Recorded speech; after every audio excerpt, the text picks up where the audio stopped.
தமிழ் சமுதாயத்தில் தமிழின் பேரால் பண்பாடை பற்றி பேசுகின்ற நாங்கள் எங்களுடைய பெண்களுக்கு உரிமை வழங்கி இருக்கிறோமா? அவர்களுடைய விடுதலையை உத்தரவாதம் செய்திருக்கிறோமா?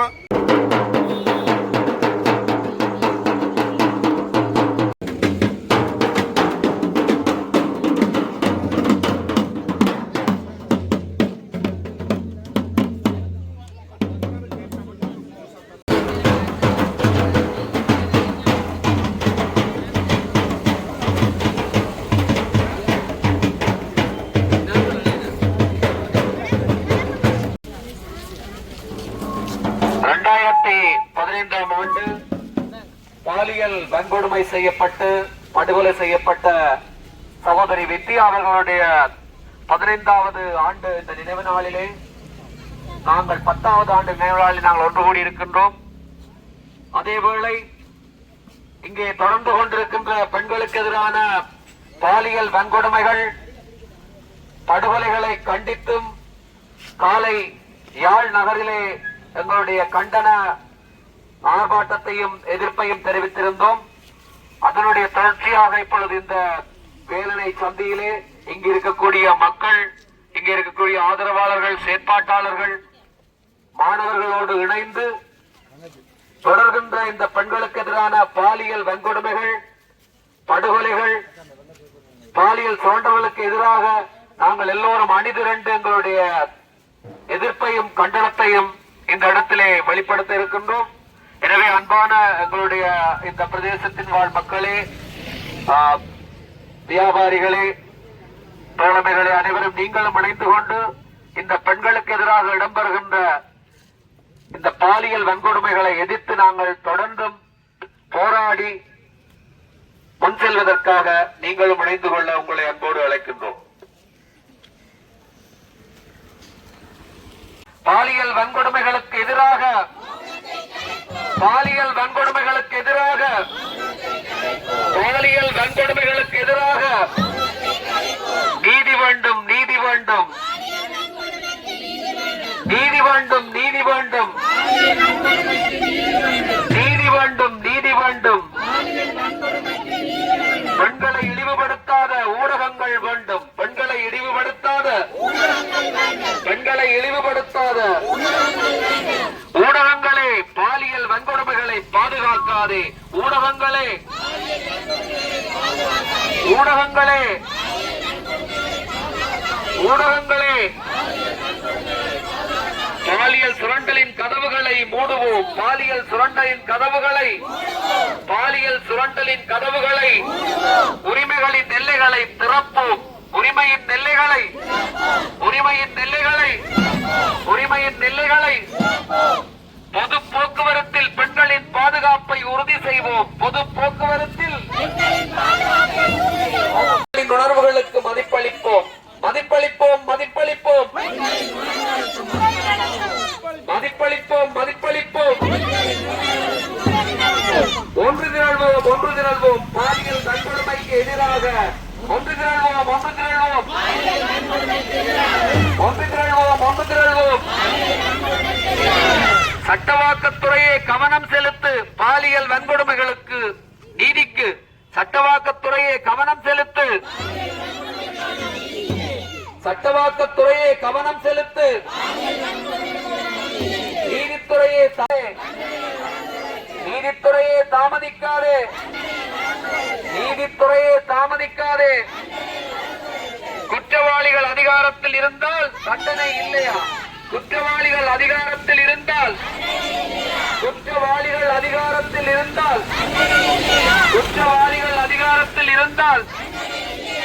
சமூக அந்தஸ்து பதவிக்கு எதிராக நடக்கின்ற பாலியல் வன்கொடுமைகளை கண்டித்தும்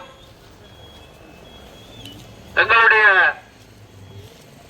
எதிர்ப்பை தெரிவிக்கும் முகமாக நாங்கள் இங்கே பல்வேறு அமைப்புகளாக, மாணவர்களாக, கிராம மக்களாக ஒன்று திரண்டு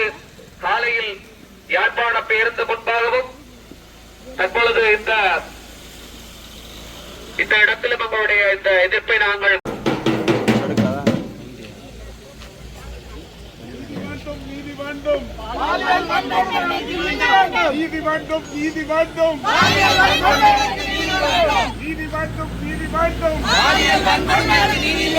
பெண்களை இழிவுபடுத்தாத பெண்களை இழிவுபடுத்தாத பெண்களை இழிவுபடுத்தாத பெண்களை இழிவுபடுத்தாத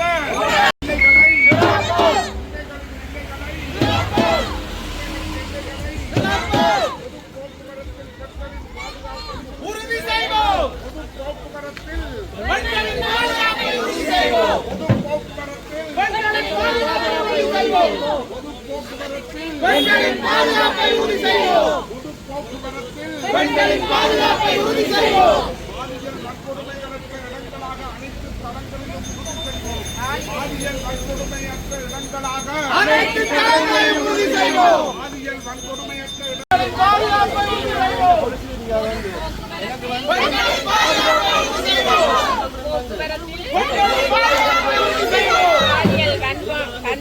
பாலியல் வன்கொடுமைகளை இடங்கள்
சகோதரி வித்யா 10 வருடங்களுக்கு முன்னர் பாலியல் வன்கொடுமைகளுக்கு உட்படுத்தப்பட்டு கொலை செய்யப்பட்டமையை நினைவுகூறுமுகமாக ஏற்பாடு செய்யப்பட்டுள்ளது. நாட்டின் பல பாகங்களில் பல தளங்களிலும் பெண்களுக்கு எதிரான வன்முறைகள் தொடர்ச்சியாக இடம்பெற்றுக் கொண்டிருக்கின்றது. இவ்வாறான வன்முறைகளுக்கு நாம் கண்டனம் தெரிவிக்கும் அதே நேரம் இவ்வாறான வன்முறையால் பாதிக்கப்பட்டவர்களுக்கும் அவர்களது குடும்பங்களுக்கும் நீதி கோரி நாங்கள் இந்த போராட்டத்தினை முன்வைக்கின்றோம். இன்னும் பல்வேறுபட்ட வன்முறைகள் மௌனிக்கப்பட்டு வெளிவராமல் இருக்கின்றது. அத்துடன் இந்த வன்முறைகளுடன் சம்பந்தப்பட்டவர்கள் அதிகாரத்தில் உள்ளமையினால் அவர்கள் இந்த நீதி நடைமுறைகள் துரிதப்படுத்தாத நிலைமைகளும் காணப்படுகின்றது. அவ்வாறு இல்லாமல் துரிதமான நீதியை வழங்குமாறு கோரி இந்த ஆர்ப்பாட்டத்தினை நாங்கள் முன்னெடுக்கிறோம். நன்றி. இன்று இந்த போராட்டம் நடைபெற்றுக் கொண்டிருக்கும் இந்த தருணத்தில் உண்மையாக கூற வேண்டிய விடயம் என்னவென்றால், எங்கு திரும்பினாலும் அண்மை காலமாக பெண்களின் மரண ஓலம் தான் கேட்டுக்கொண்டிருக்கின்றோம். உண்மையில இந்த பெண்கள் மரணத்துக்கு போகிற அளவுக்கு எங்களோட சமுதாயத்தில் நீதி உண்மையில மறைஞ்சு போயிட்டுன்னு சொல்லணும். அதை விட பெண்களுக்கான இறப்புகளுக்கு எந்த ஒரு இடத்திலும் நீதி கிடைக்குதில்லை. எந்த பக்கத்தில் திரும்பினாலும் பெண்கள் இறந்து விட்டார்கள், தற்கொலை செய்து விட்டார்கள், மருந்து குடித்து விட்டார்கள், தீக்குளித்து விட்டார்கள் என்று ஒரே ஓலமாக அதுவும் தமிழ் பகுதிகளில் பெண்களும் சரி எங்கு சென்றாலும் கொழும்புல நடைபெற்றிருக்கிற இந்த பெண்ணின் இறப்பு கூட ஒரு தமிழ் பெண்ணாக இருக்குதுன்றதுல மிக ஒரு கேள்வியாக இருக்கிறது. இங்கே எங்கே நீதி கிடைக்கிறது? இந்த பெண்ணின் சாவுக்கு யார் இந்த இறப்பை தந்தார்களோ அந்த இடத்திலே அவருக்கு தண்டனை வழங்கப்பட வேண்டும். உண்மையாக அந்த பெண்ணின்ற கொழும்பு பெண்ணின்ற இறப்பானது பல வகைகளிலே வேறு வேறு வகைகளிலே தீர்வுபடுத்தப்பட்டு கதைகள் வருவதாக கேள்விப்படுவோம். என்ன இருந்தாலும் அந்த பெண்ணின்ற இறப்புக்கான நீதி கிடைக்கணும் என்று அதில் நாங்கள் உண்மையாக இந்த பெண்களிட இறப்பு ஒரு மனித நேயத்தை தொலைக்கிறதாகவும் பெண்களுக்கான வன்முறைகள் அதிகரித்து கொண்டு போவதாகவும் இருக்கின்றது. இன்று பெண்களுக்கான ஆளுமைகளை வளர்க்கிறோம், பெண்களுக்கான தைரியத்தை கொடுக்கின்றோம் என்று பல வழிகளிலே கருத்தரங்களும் செயலமர்களும் நடந்தாலும் இதற்கு மேலதிகமாக பெண்களுக்கான அராஜகம் நடைபெற்றுக் கொண்டிருக்கிறது. இந்த அராஜகத்துக்கு எதிராக அனைத்து பெண்களும் ஒன்று திரண்டு இந்த இலங்கையிலே பெண்களுக்கு எதிரான வன்முறைகளுக்கான நீதியை நாங்கள் கோர வேண்டும். இந்த நீதிகள் இந்த அரசினால் வழங்கப்பட வேண்டும். எங்கு பார்த்தால் இருந்தாலும் பெண்களுக்கு எதிரான வன்முறைகள் அதிகரித்து கொண்டே போகிறது. இந்த அதிகரிப்புக்கு அரசு முதற் காரணமாக இருக்கிறது. இந்த அரசு திருந்த வேண்டும். பெண்களுக்கான அந்த உரிமைகள், பெண்கள் எதற்கெடுத்தாலும் சாவி தழுவி கொள்ளுகிற அளவுக்கு வன்கொடுமை அதிகரித்து கொண்டிருக்கு. தயவு செய்து இந்த அரசு இதுல தலையிட்டு இந்த பெண்ணின் இறப்புக்கு இந்த பெண் இல்ல இவ்வளவு காலம் இறந்த பெண்களுக்கான எந்த ஒரு நீதியுமே கிடைக்கல. ஆனபடியினால் அனைத்து பெண்களுக்கான இறப்புக்கான நீதி தருவதோடு இனிமேல் காலத்தில் பெண்களுக்கு எந்த இப்படி அநியாயமான வகையிலே இறப்புகள் நிகழக்கூடாது. பெண்களுக்கான பாதுகாப்பும் பெண்களுக்கான சுதந்திரமும் பெண்களுக்கான இறமையோட உரிமையோட நாங்கள் சம பங்கை விட அதிகமாக வாழ்றதுக்கான தகுதியை இந்த இலங்கை அரசு தர வேண்டும் என்று கேட்டு விடைபெறுகின்றேன். பாதி தொகையை விட அதிகமான தொகையினர் இந்த நாட்டிலும் பெண்கள் தான் பிள்ளைகளை பெறக்கூடிய வல்லமையுடையவர்கள். எங்களுடைய வம்ச விருத்தியை, மனித இனத்தின் வம்ச விருத்தியை உருவாக்கக்கூடிய தகுதி பெண்களுக்கு மட்டும்தான் இருக்கிறது. எனவே இந்த ஆணாதிக்க சமுதாயம் செய்த சதியினால் எங்களுடைய பெண்கள், எங்களுடைய தாய்மார், எங்களுடைய மனைவியர், எங்களுடைய பிள்ளைகள், எங்களுடைய பேர பிள்ளைகள் எதிர்கால சமுதாயத்தில், இந்த சமுதாயத்தில், அதுவும் தமிழ் சமுதாயத்தில் தமிழின் பேரால் பண்பாடை பற்றி பேசுகின்ற நாங்கள் எங்களுடைய பெண்களுக்கு உரிமை வழங்கி இருக்கிறோமா?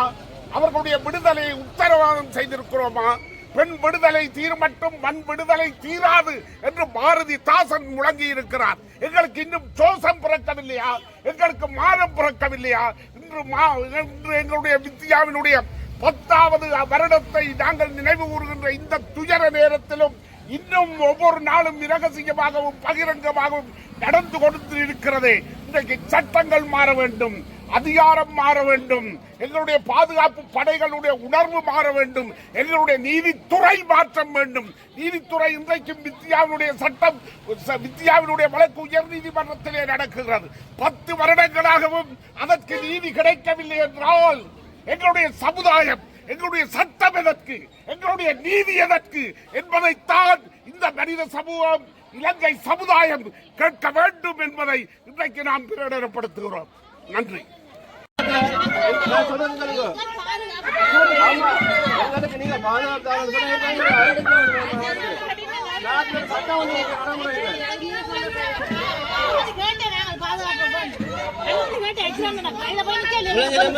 ஒரு ஆக்சிடென்ட் நடக்கீங்க உங்கள்ட்ட முதல்ல வந்து அனுமதி கேட்டு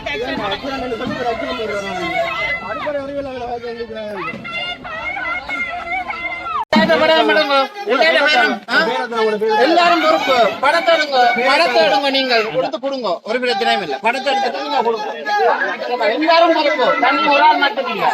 பாதிக்கப்பட்ட பெண்கள், அதுல கூட தங்கச்சியும் நடக்கும், அக்காவும் நடக்கும். அதை நீங்க யோசிங்க. எல்லாருக்கும் தான் நாங்க பொறுப்பாடு. நான் அதை சொல்லல, நாங்க பயப்படல. எல்லாருக்கும் தான் பாதுகாப்பு கொடுப்போம்.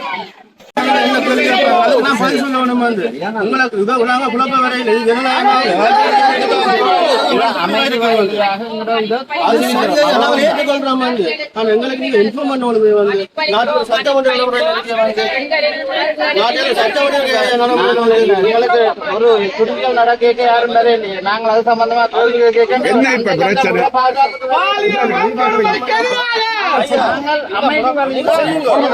நீங்க போய் போராடுங்க. போராட்டத்தை பெரிய அத்துறியல் நடக்கணும்.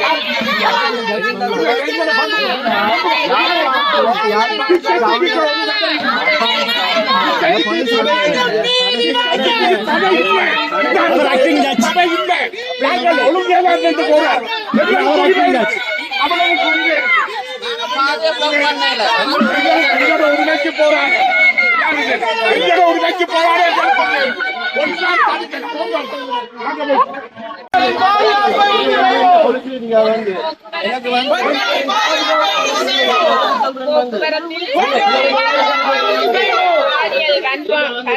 பாலியல் வன்கொடுமைகளை